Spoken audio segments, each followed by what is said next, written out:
It's your girl Ashley and back with another video, and today I'm going to be watching Jimmy Savile Crimes That Shook Britain. I recently watched a video called The Craziest Football Chants, and they was talking about him calling a pedophile and stuff like that, and I just thought that they were playing around and I was actually feeling bad, but some of you came in the comments and said absolutely not, do not feel bad, everything that they're chanting is true, there's a documentary on him. So I was like, you know what, let me check it out, and I did Google a little something and I see that he was a DJ. So now I'm about to find out what exactly happened with Jimmy Savile. Hopefully this video doesn't get blocked. If it does, it's going to go on to my Patreon, and if you guys would like to join my Patreon, the link will be down in the description below. And if you guys would like to follow me on Instagram, it's going to be in the description as well. And if you haven't subscribed already, what are you waiting for? Hit that red button so you can be a part of the family. Don't forget to give your girl a thumbs up. Enough of me talking, let's get straight into this reaction. For years, he was a TV and radio superstar and a friend of the rich and famous. Oh, It was Princess pretty much Diana. ingrained in the nation's consciousness. Nobody tells me to do anything, baby. Oh, I right. tell them what's happening. He had friends in the very highest echelons of society. But since his death in 2011, the sinister truth about Jimmy Savile has been revealed. He was just sadistic in what he wanted to do and what he wanted other people to do. Jimmy Savile, once one of the nation's favorite stars, adored by millions of TV viewers, is now regarded as one of the country's most prolific sex offenders. His preying on young victims and just how he was allowed to carry on abusing children for decades are crimes that shook Britain.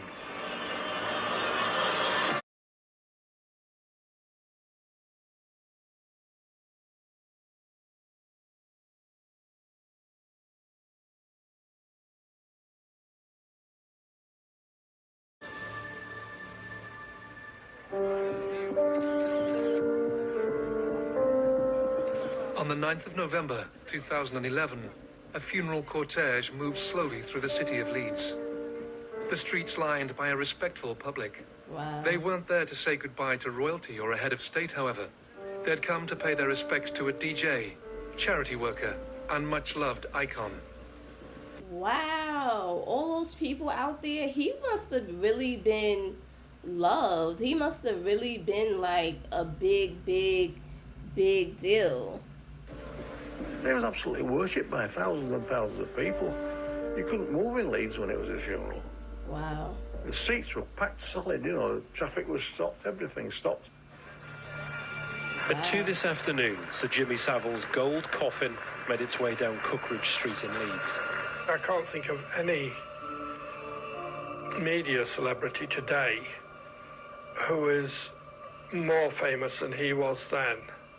Flags at half-mast outside Leeds General Infirmary, where he'd raised so much for charity. He was a demigod. Just days later, however, stories began to emerge that confounded the country. Rumors that had circulated for years were coming true. Jimmy Savile, once the nation's favorite entertainer, was in fact a rapist, a sadist, and a pedophile. So all of this came out after he died? That's literally no justice for the victims. That is like so messed up that he was able to take the easy way out and die instead of being, you know, brought to justice and this brought to light while he was alive so the victims can speak their truth and have him, you know, incarcerated and stuff like that. Wow. Jimmy Savile was born in Leeds on the 31st of October, 1926. As a young man, he worked as a coal miner before an injury forced him to change career. He became an entertainer and began running several nightclubs in the north of England. It wasn't long before his reputation preceded him. When Jimmy Savile first came to Leeds, no one knew him. And after a month, everybody in Leeds knew him or have heard of him because of the outlandish things that he used to do. The way he dressed, the way he did his hair, for instance. You know, just to get himself noticed. You know, if he came to our house, there'd obviously be a couple of I'd say a couple of dozen. It could be a couple of hundred people all outside the house and round his car. And, you know, so you'd obviously walk around with a big chest and your head held high, you know, saying, oh, is that my uncle, sort of thing. We never went out saying, we've got a famous uncle called Jimmy Savile or all like that. He was just Uncle Jimmy, and that was it, really. Wow. He was a well-known figure in the north of England. He was a sort of an amateur disc jockey who hadn't really broken into television yet. And he introduced dancing to records, which had never happened before. He started for younger people on a lunchtime, just dancing to records, and it really took off. He seemed like he had a great personality. Jimmy Savile began working at the Locarno nightclub in Leeds in the late 1950s. Dennis Lemon was employed by the club and became Savile's unofficial minder. He tried to give himself this reputation of a tough guy and a wrestler and all this, that and other, and I think he was as soft as anything. He just wanted somebody at his shoulders in case somebody did take a swing. Even as his showbiz career was taking off, Jimmy Savile began to be dogged by accusations. When I was talking to the assistant manager one night, and Jimmy came through the door, and evening Jimmy, you know, and just walked straight past us. And I said, what's wrong with Jimmy? He said, he's a bad boy. He said, oh, he says, he's got a lot in his mind. I said, well, what's wrong with him now? He says, he's in court tomorrow. What for? He says, messing about with girls. And I thought, well, he may have taken one out and, as the phrase goes, tried it on and it didn't work and they've complained about him, you know. And that was that. Nothing else said.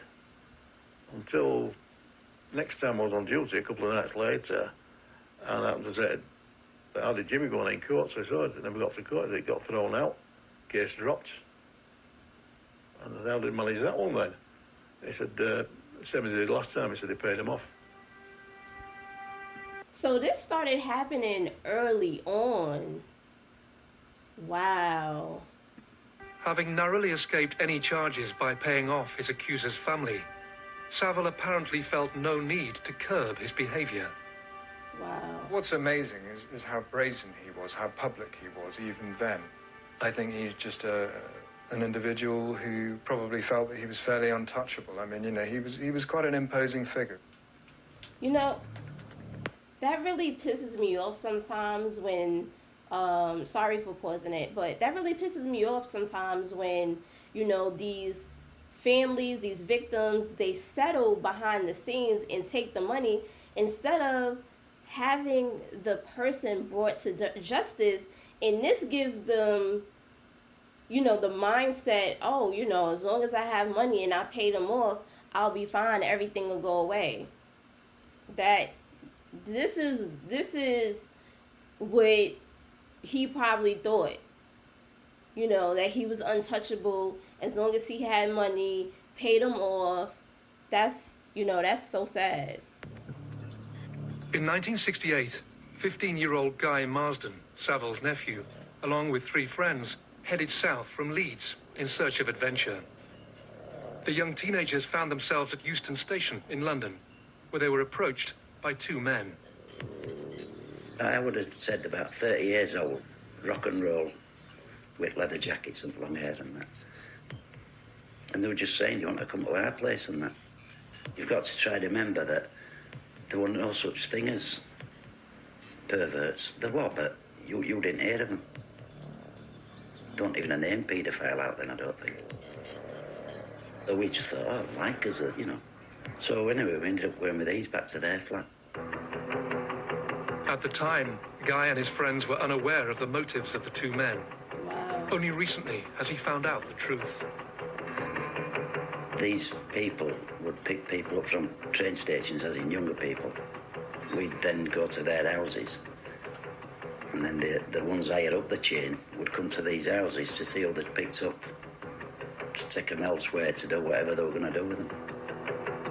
Only days later, Guy was stunned when Jimmy Savile himself visited the flat. His first thought was that his family had tracked him down and they had sent Savile to bring him back to Leeds. The truth would be far worse. And then my Uncle Jimmy came in, and he came in with his vicar and some kids.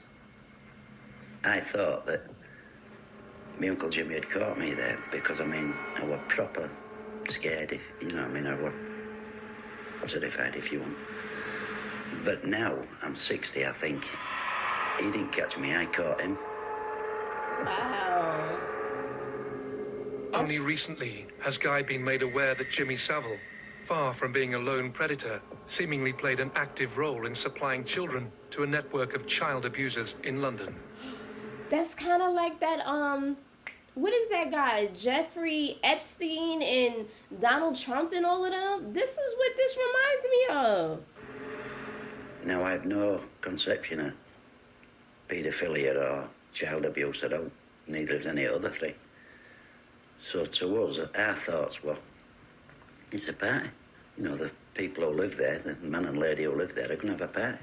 And it ended up where we were like huddled together, 4 of us, and then these little kids would come over to us. As a naive 15-year-old, Guy was never completely aware of the role he played. But it appears he and his friends were unwitting accomplices in the group's depraved activities. You'd have been talking from 6-year-old up to, I'd have said 10 at most. So they were young children. And every so often, one of them would go, 2 of them would go. Still never thought nothing whatsoever about it. These parties would last for days. They were young. With various men from all sections of society arriving and taking 1 or more young children into bedrooms and abusing them. Wow. I think most decent people find it incomprehensible that these sort of organisations, rings, whatever we want to call them, exist.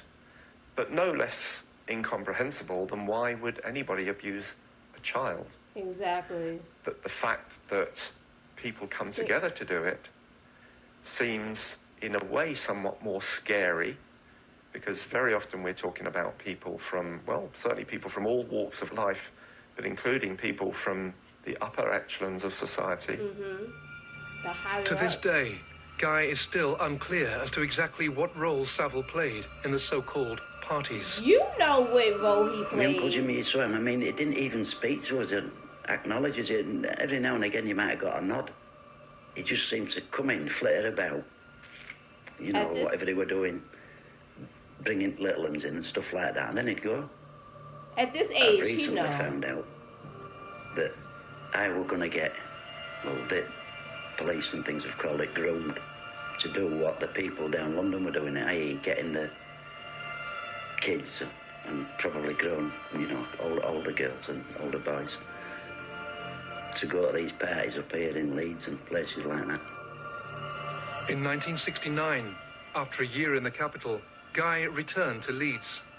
Even now, over 40 years later, having witnessed the sordid events in London, he considers that he had a lucky escape. When I think back, I cringe, because I think you could have ended up in bottom of Thames. They could have done out against you, saying you were a bit lonely or something. I think it's only because I was, you know, Jimmy Savile's nephew, my Uncle Jimmy's nephew, that no like that did happen. As the 1960s drew to a close, it would appear that Savile's appetite for abuse showed no signs of slowing down. Yeah, because there was As his no showbiz justice. career gained momentum, so did his ability to evade the attention of the authorities. There was no justice. Had a huge amount of power. In everything in life, he used it to get his own advantage.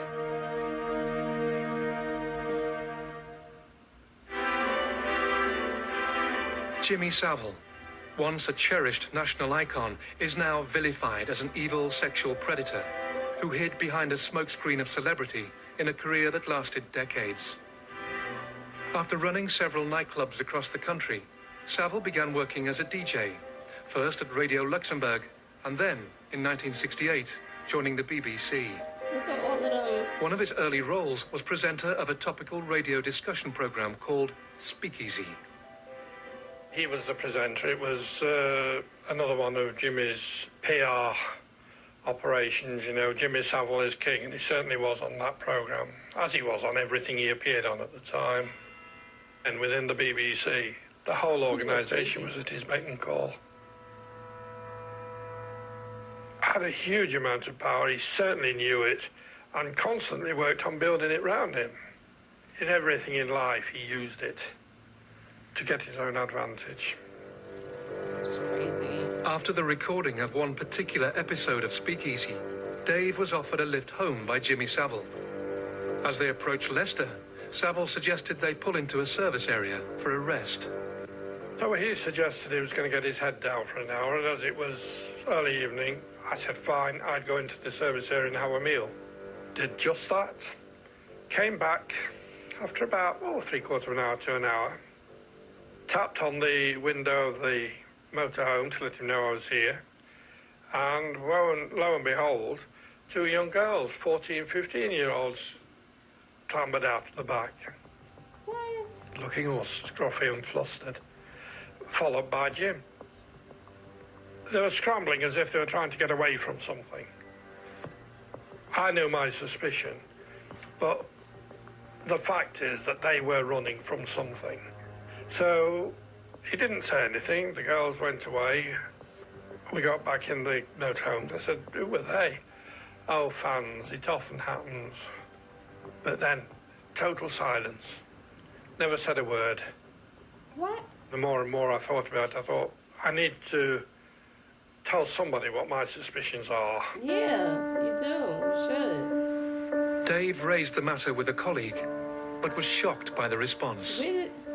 They'd had a word with his line manager, who'd said, it's Jimmy Savile. We can't do anything or say anything about that. You know, we both need to keep our jobs. Wow. After that, I never watched him on television once. If he came on television, I switched it off. I never watched another Jimmy Savile program after that. Wow. That's how much pull he had? In 1975, Savile began presenting the show that would make him a household name, Jim'll Fix It. The program was broadcast on Saturday evenings and ran for almost 2 decades. At its peak, the show attracted viewing figures of 15 million, with the production team opening almost 5,000 letters a day. Wow. I got letters just bombarding me. There were so many letters, and it was up to me to sift them and give them to Jim for his decision. But it was hard, but there was a lot of letters, and it just grew like Topsy. And that's how it all started. Despite his on-screen persona, Savile's attitude to children was apparently different when the cameras were turned off. He did not like children at all. He tolerated them, but that's about as far as it went for the value of the programme. I think all children should be eaten at birth. That's for sure. What? He had a set rules and he knew how far he could go. They might have sat on the arm of the chair, but that's as near as it got. What is apparent now, though, is that this seeming aversion to children was no more than a camouflage to ward off suspicion. A device Savile used throughout his life to stay ahead of the rumors that dogged him. Wow. Basically, that's crazy. He portrayed not to like kids. They should be eaten at birth, but in all actuality, he loved them in the sickest way. Abusers often are the most credible and charming people that you could meet. That's crazy. They're often very hardworking. They often hold positions within authority, within society of some standing. The other common denominator, of course, is that they are highly dangerous to children and can be highly dangerous when cornered. And I think that, there was a man who clearly could be as charming could be, but also was both highly dangerous, extremely threatening and very intimidating when he needed to be. Well, there's only one thing I can do now, and that's if you cheat down there, Mr. Cameraman. I'll stop a bell of that. Oh, my goodness gracious. He probably used the fact that he's famous that nobody As well as his believed him. TV and radio career, Savile was renowned for his charity work, raising millions of pounds for several charities, including the Leeds General Infirmary and Stoke Mandeville National Spinal Injury Centre. Jim, because he was Jim, liked high-profile things. Stoke Mandeville was very high profile. It was world famous for its treatment of the paralysed. Leeds General Infirmary was a big teaching hospital. So he generated to things that had quite a high publicity value. And as a result, he benefited, but so did the hospitals. Jimmy Savile may have raised around 40 million in his lifetime for charity, but looking back, I think it's easy to now see that his charity work was a very convenient camouflage for his activities and helped him gain access to vulnerable, young people, in fact, in hospitals, in children's homes, in events linked to the BBC, and indeed, of course, his involvement with Broadmoor and the fact that he was actually given the keys to Broadmoor. What?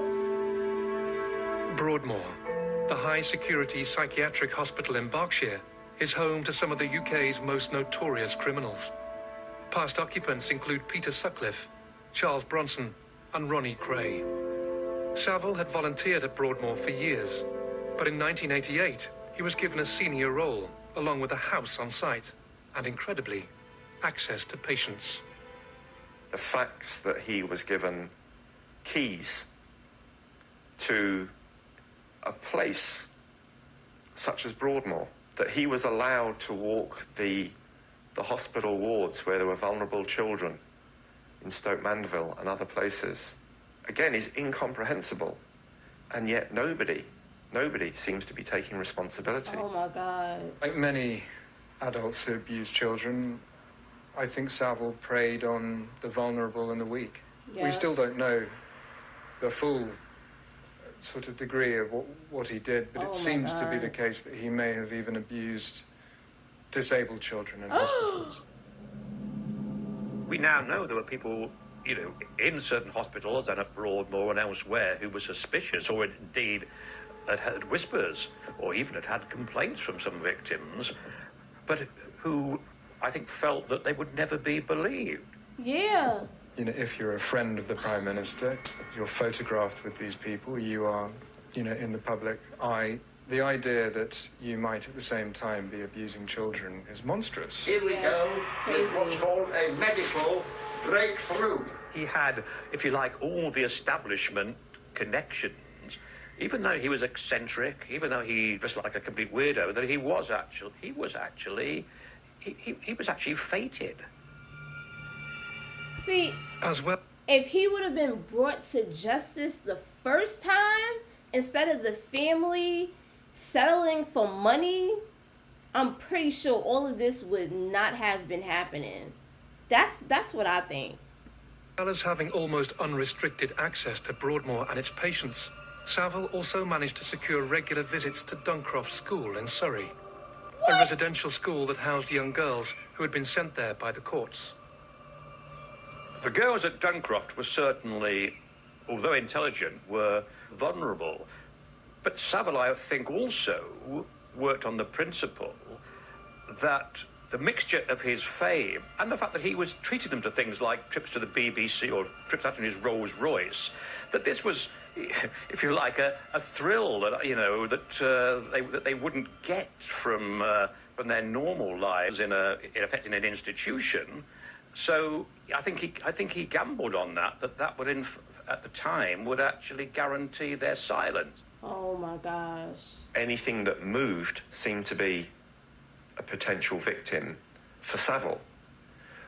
But he clearly also was clever at targeting lots of very vulnerable victims as well. I'm angry. Girls in a school for troubled girls would have been, manna from heaven.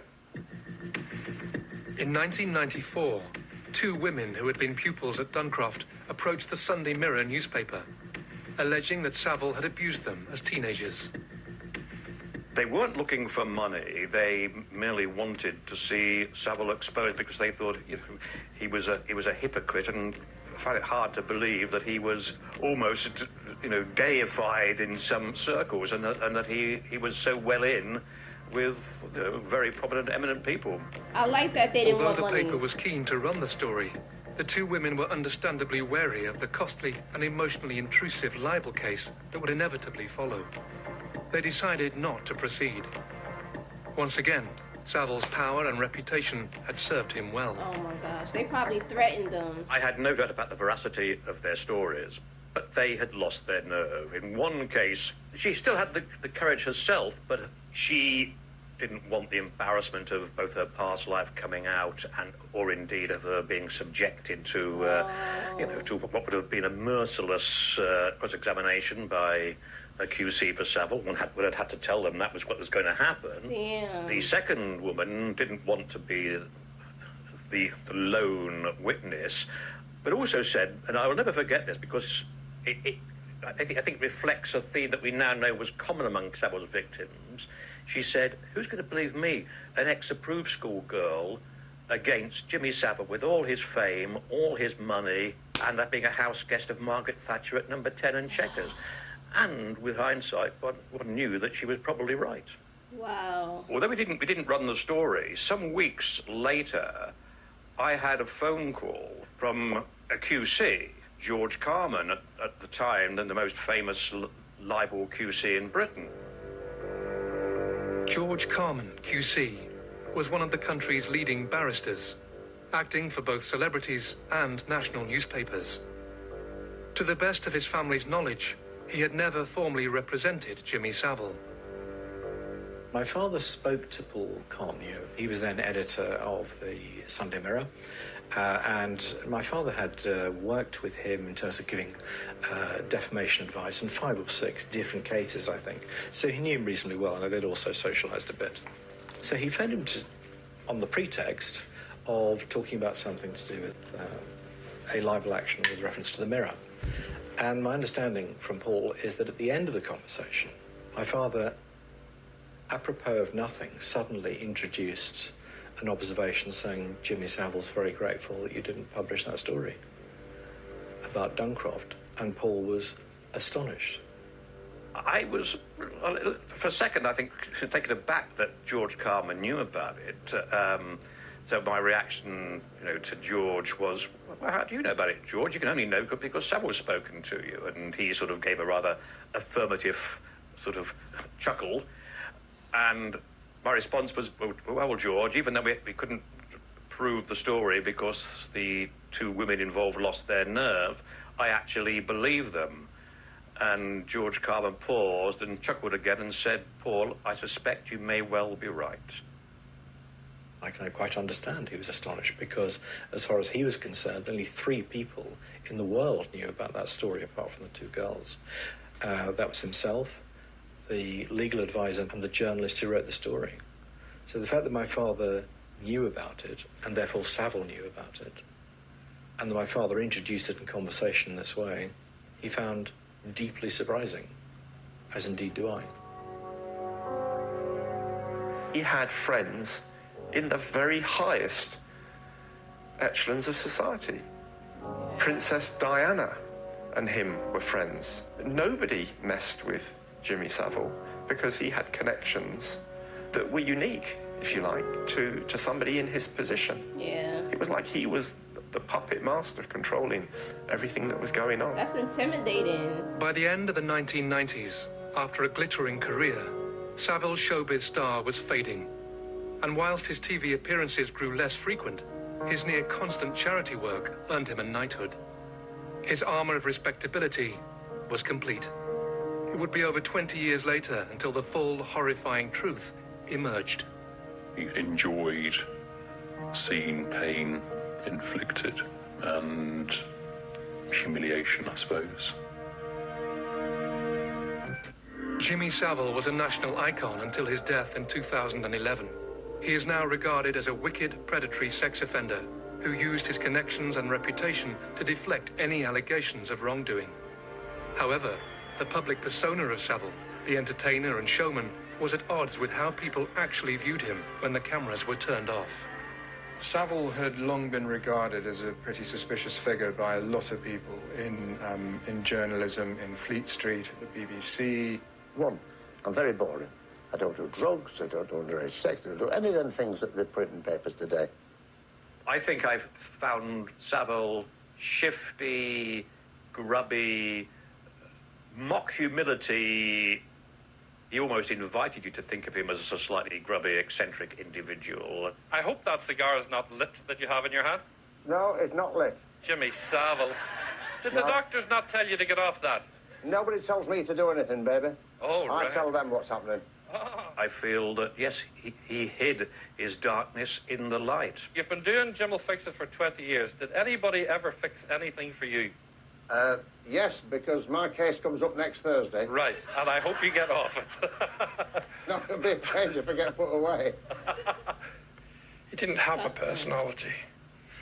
It was almost robotic. Not in his movements, but in his actions. He never ever showed any emotion other than when it was that false smile that he had when he was buttering you up on screen or on air. Never showed any emotion of any kind whatsoever. He looked creepy. A lot of people didn't like him. They didn't like him because of the way... A lot of people called him creepy.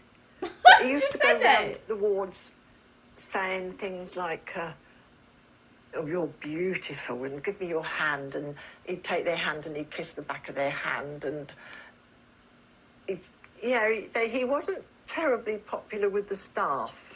Because he was creepy. Whilst people harboured suspicions about Savile, his status as a celebrity and fundraiser meant he was never called to account, allowing him to continue to prey on children, both as an individual and also as part of a group of child abusers. Wow. Stephen was only 7 when he began to be abused at home. My father started it, started being very violent. He used to drink quite heavily. And it started from there.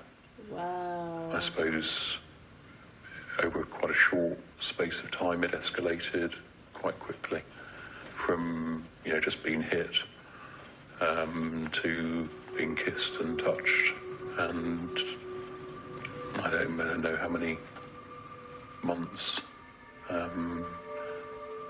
before others were involved. That's so sad. As the abuse got worse, Stephen was handed over to an organised paedophile ring. Stephen was abused by the group for the next 9 years. He would be collected from home at any time, day or night. What? And on occasions, he would even be picked up from school. He was taken to various locations, including houses and hotels, where he, and often other boys, would be subjected to the most appalling sexual abuse by one or more men. Nobody questioned it, and sometimes it was during the day or the evening or at night or weekends. That was just part of life, really. And nobody said anything. Not a word. Strange, because they never said don't tell.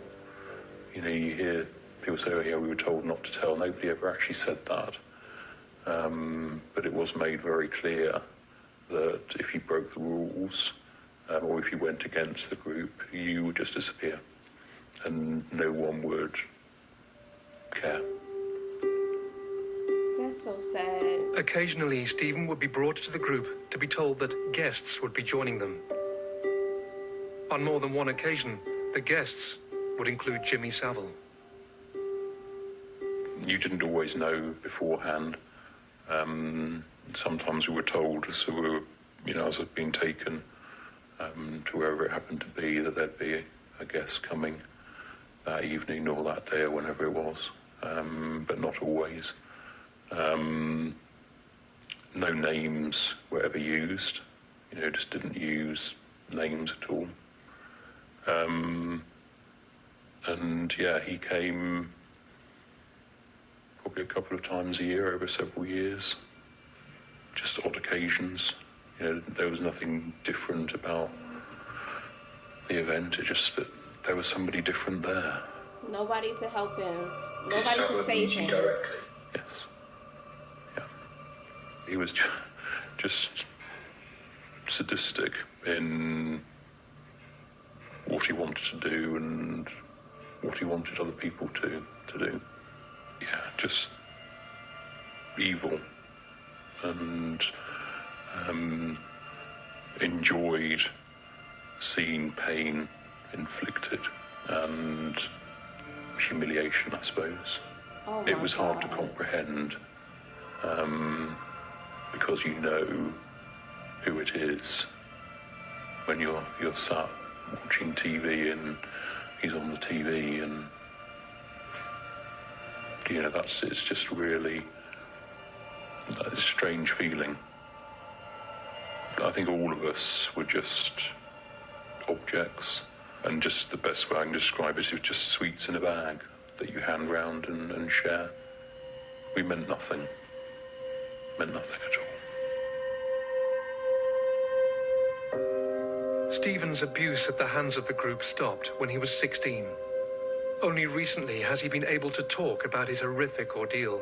Wow. Following the Savile revelations, he reported his abuse to the police.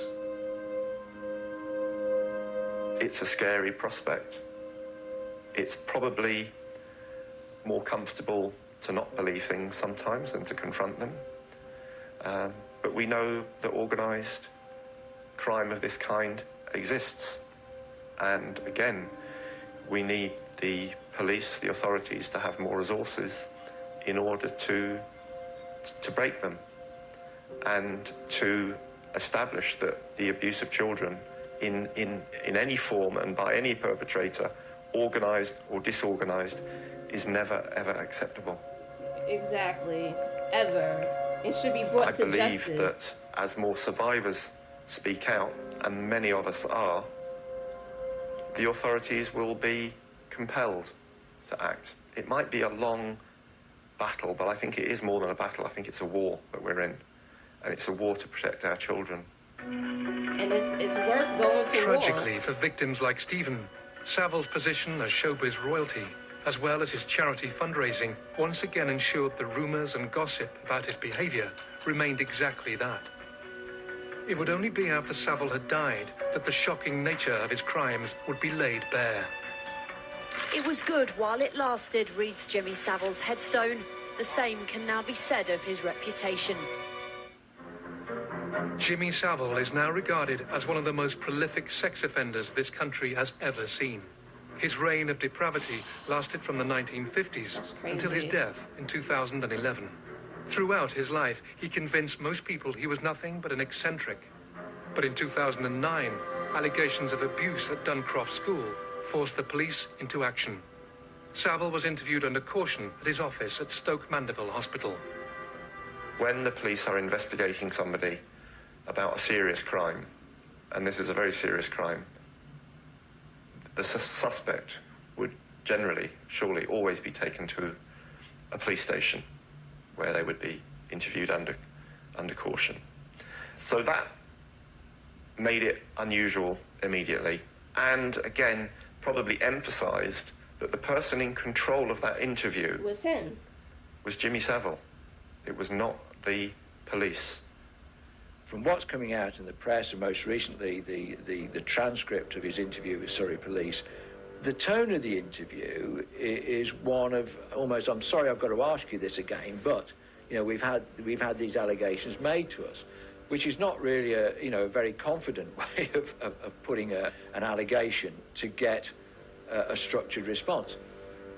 As well as his obvious denials of any wrongdoing, were the undercurrent of threats and intimidation within the interview.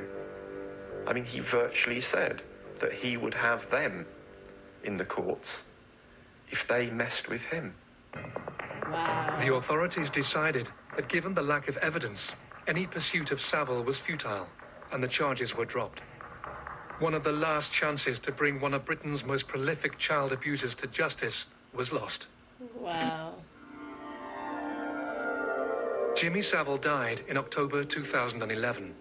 Even after his death, a veil of secrecy covered the truth about his activities.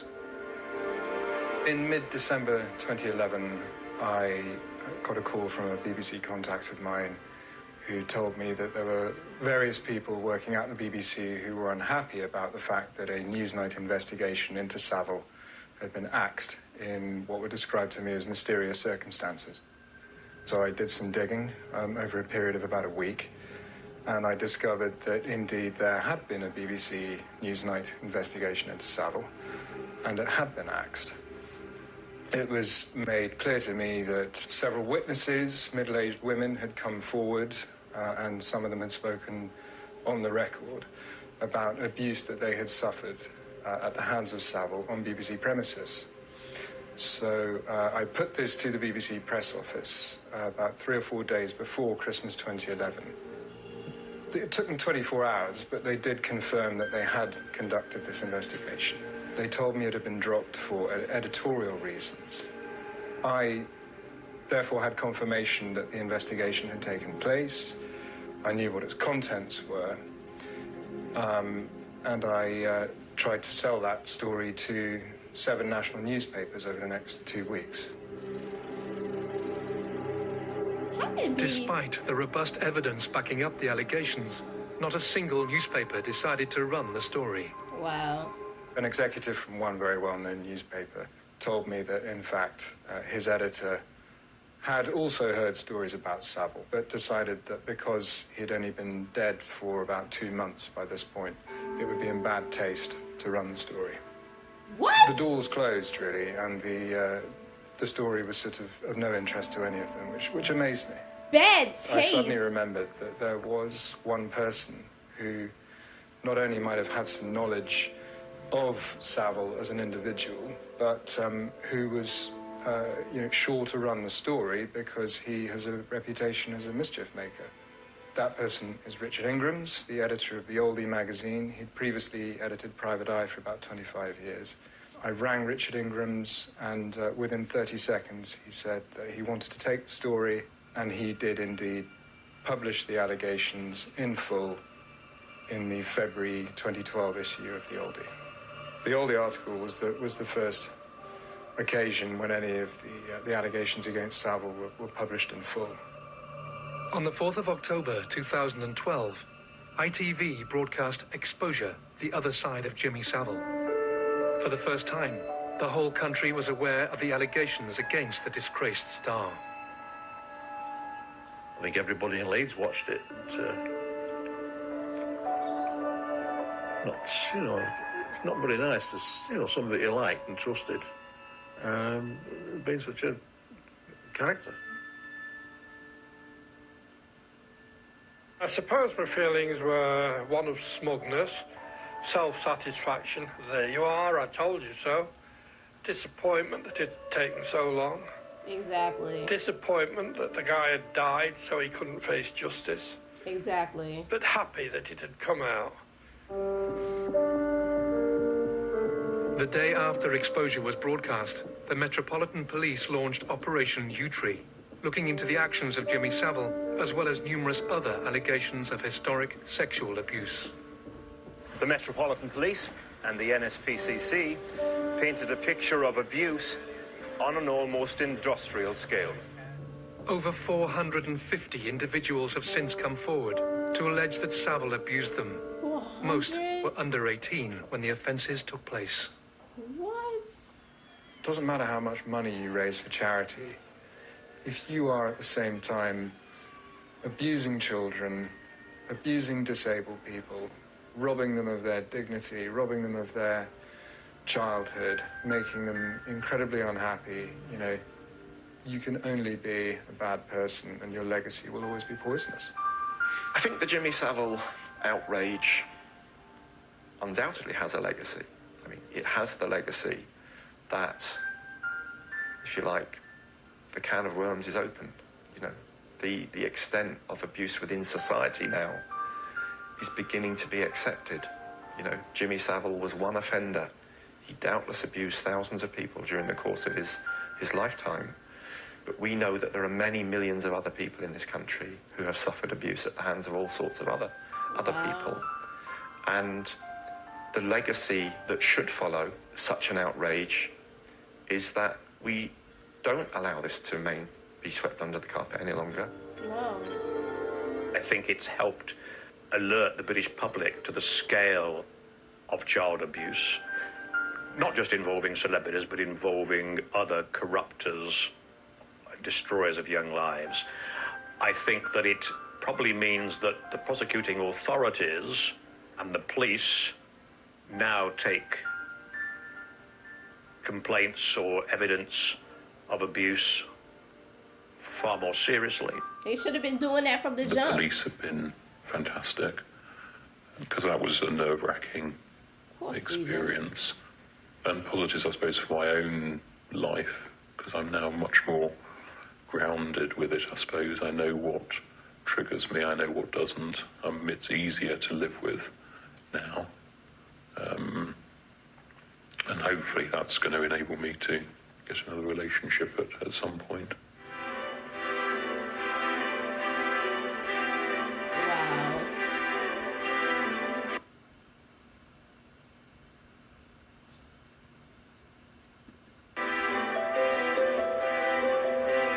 Disturbing that political leaders who were, for example, so keen to call for the Leveson inquiry into misconduct in the press aren't doing the same for an overarching judicial inquiry into the much bigger and life-damaging consequences of multi-institutional failures and, over child abuse going back, 30, 40, 50 years.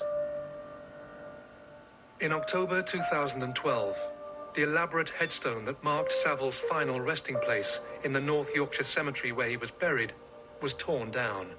He now lies in an unmarked grave.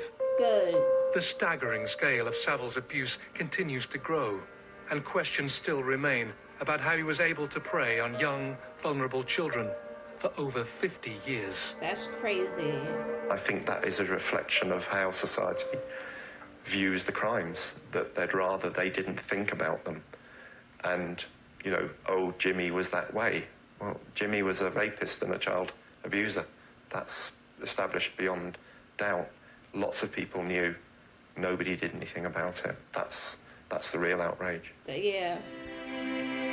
That's sad that nobody did anything about it. They knew, they didn't care, because he was this public figure. He had friends in the higher ups. And it's just so sad that he preyed on those children that had a lot of problems, a lot of trouble in their life, and used that against them. Like, look, nobody's going to believe you because I'm Jimmy Savile. This is who I am. I'm friends with everybody. I have all this money, all this fame.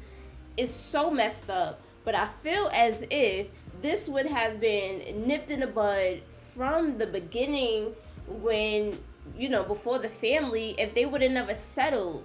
That's what started it. That's what triggered him to feel like he could get away with these things. And that was like swept under the rug. If that would have been handled from the jump, that would have carried him along the way, and that would have made it harder for him to been able to do the things that he was doing later on in the years to these children. That's what I think. That's my opinion. And all of those grown people, grown-ups, they all should be ashamed of themselves that swept this under the rug. I'm so upset. I'm so livid. Comment down below. Justice should have been served.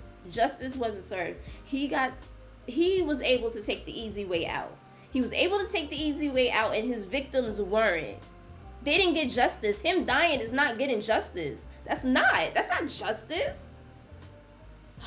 Comment down below. Let me know what you guys think. Drop your thoughts and opinions.